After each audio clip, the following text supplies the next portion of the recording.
Nigeria is a disgrace. The whole thing is a disgrace. They're killing people by the thousands. It's a genocide, and I'm really angry about it. And we pay, we give a lot of subsidy to Nigeria. We're going to end up stopping. The government's done nothing. They're very ineffective. They're killing Christians at will. And, until I got involved in it 2 weeks ago, nobody even talked about it.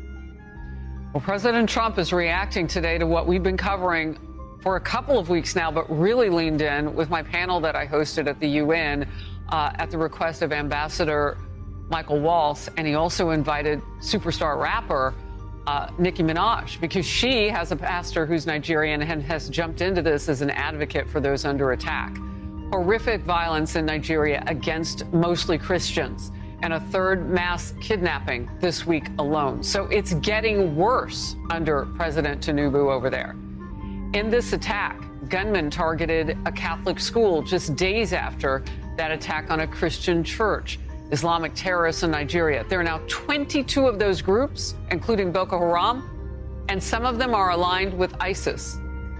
They are targeting Christians and have been for years. Some experts, as well as the president, are saying that the mass slaughter needs to be contained. And you heard him here. The government now over there has to do something about this. I joined U.S. Ambassador Waltz for an event on the crisis earlier this week. I served in Nigeria helping train their Navy SEALs for hostage rescues and to go find these girls. And Harris, it is horrific what is happening to them right now. We were able to get many of them back, but not all of them. And as a father of a daughter, it's just horrific to think little girls, 8, 9 years old, being kidnapped out of their schools and sold into Islamic sex slavery.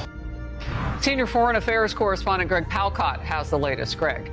Hi, Harris. Yes, right. More violence in Nigeria. Christians again under fire. A Catholic secondary school in the town of Gwara in northwestern Nigeria attacked by gunmen. Local media says as many as 52 kids were kidnapped. A desperate search involving military and police is on right now. And yes, earlier this week, a Catholic church nearby was attacked. 2 people were killed and 38 worshipers abducted. The ransom per person, $69,000. Thousands of Christians have been killed in recent years there, leading some, yes, to speak of a Christian genocide.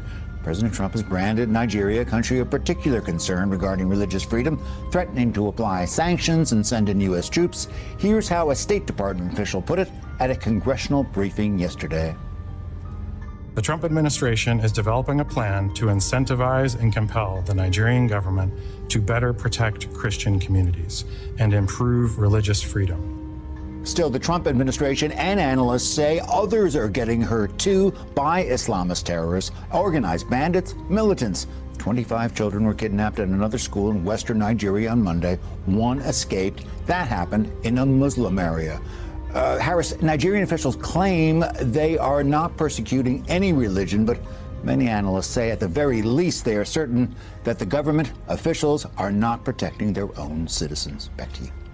Yeah, and as we've been pointing out, it's mostly young girls and women, and that's what we saw in that church. And those new numbers are just heartbreaking. How many more people were kidnapped and killed in that church attack that we showed this week?